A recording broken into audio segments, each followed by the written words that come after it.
This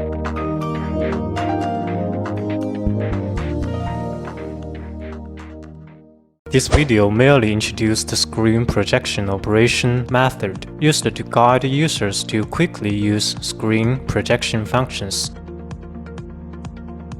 We need to implement wireless projection function in HDPlayer. The version requirements of software and firmware are shown above. If your A6L is older than this version, you need to upgrade the software and firmware.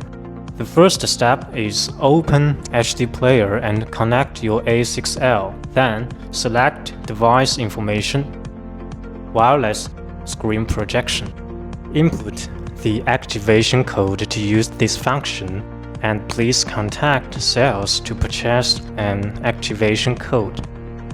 The second step is to create a program and send the resolution, which will be sent to the A6L. The size of projection screen will be automatically centered according to the resolution of the program you will send. The size of display here determines the size of screen projected.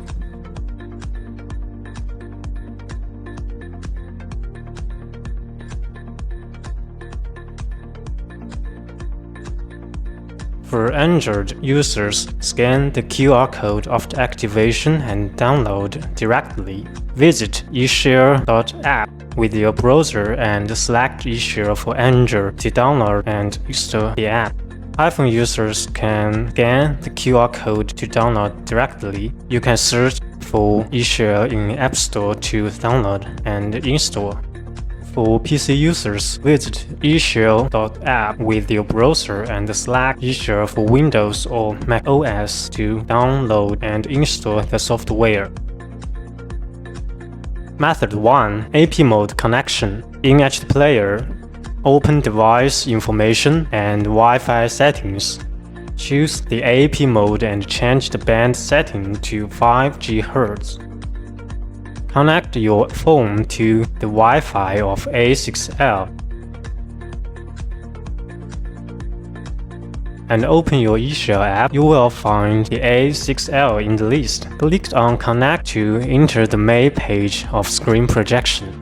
Method 2. Station Mode. In HDPlayer, open Devices Information, Wi-Fi Settings, choose the station mode and click OK to save these settings. Refresh the device's information, then you can search the nearby router Wi-Fi. Make sure your phone is connected to same router Wi-Fi that A6L is connected to. Open eShare app. You will find the A6L in the list. Click on Connect to enter the main page for screen projection. Connect your A6L and mobile phone to the same LAN. Then open eShare and you will be able to see your A6L. Then you can enter the main page of screen projection of the connection.